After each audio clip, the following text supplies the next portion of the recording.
Two house sparrows dine on a suet block in the backyard. These birds can be found throughout the world and have adapted well to life alongside humans.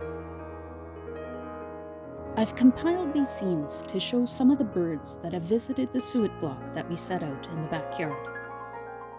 Winter didn't really set in until December, and it was around that time that the weather really got cold. Even though these birds are common, it's still enjoyable to see them and observe their behavior.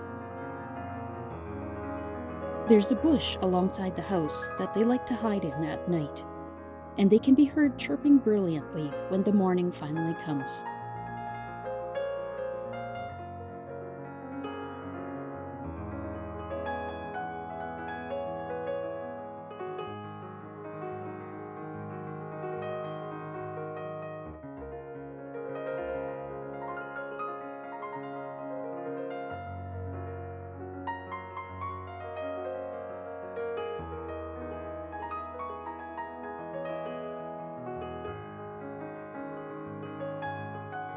A small interruption by the squirrel. Another day. The sparrows are quite good weather forecasters, as they feast avidly on the suet block before and after storms, bulking up on energy before they hunker down to weather out the storm.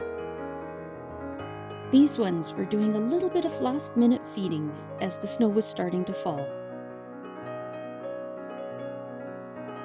Thinking back to my childhood, there was a crabapple tree outside of my bedroom that I would watch the sparrows from.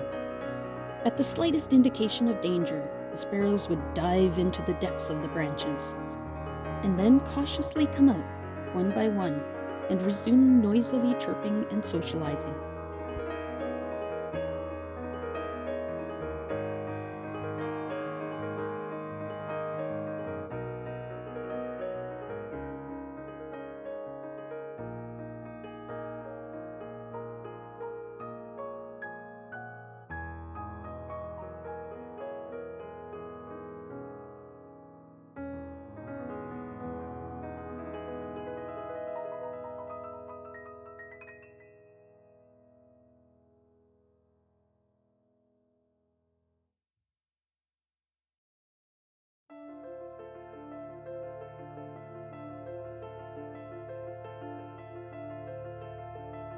A female downy woodpecker pecks vigorously at the suet block.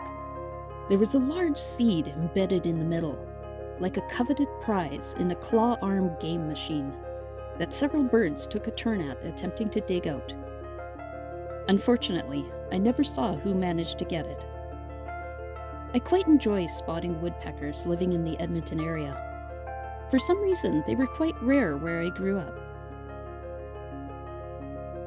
After moving to Edmonton, I still recall my first glimpse of the giant pileated woodpecker and excitedly reporting to Lyndon of what I had seen. Since then, I've observed and heard many with their loud cries echoing through the Creek Valley.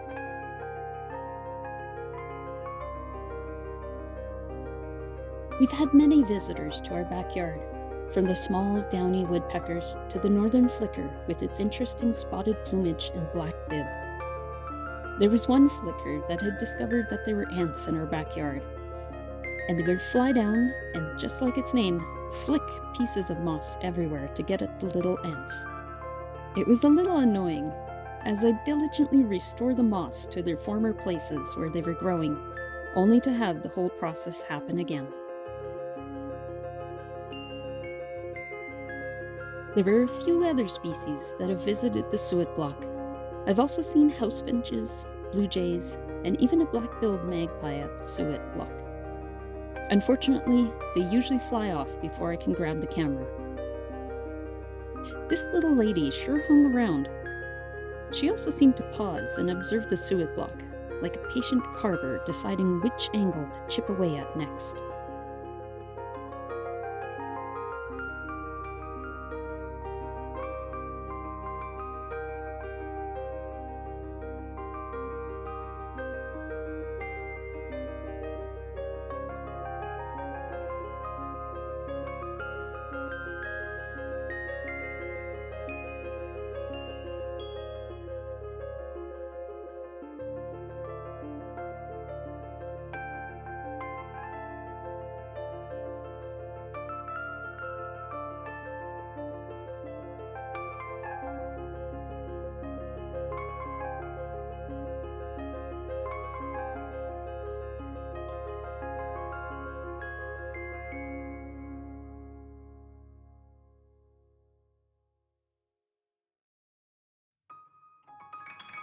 This is the same downy woodpecker. She flew up into the oak tree. She was concentrating on something behind the branch, but kept picking beakfuls of snow. I wonder if she's caching some food.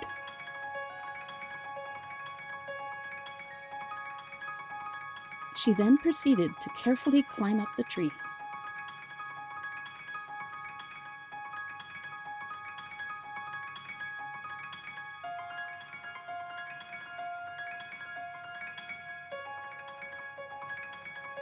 She stopped at the top for quite a while, and then proceeded to peck more like a typical woodpecker.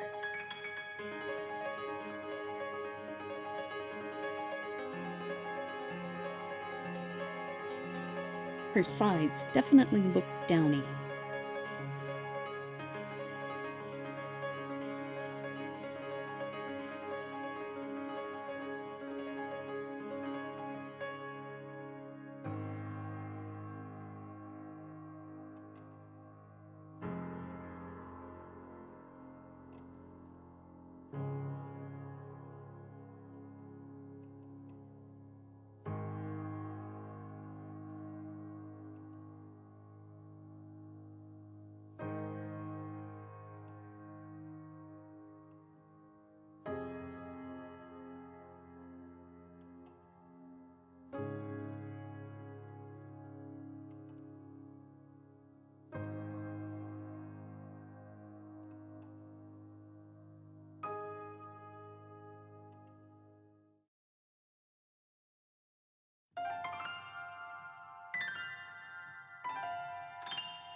Our last visitors, and probably my favorite, are the red-breasted nuthatches.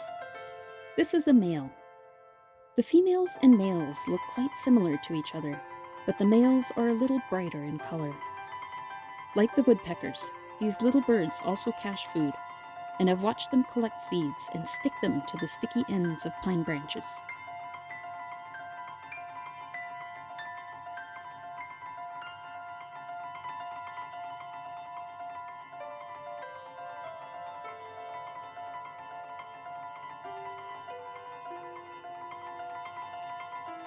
She might be a little hard to see, but between the branches is a female red-breasted nuthatch.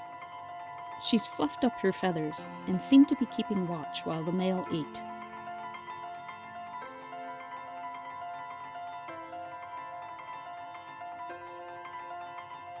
She's moved and suddenly looks a lot more active.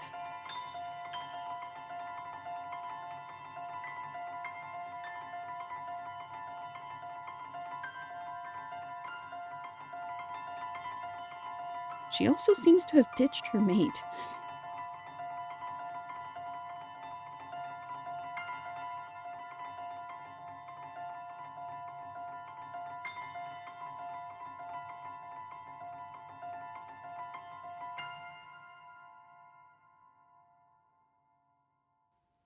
I hope you enjoyed seeing a few of my backyard visitors.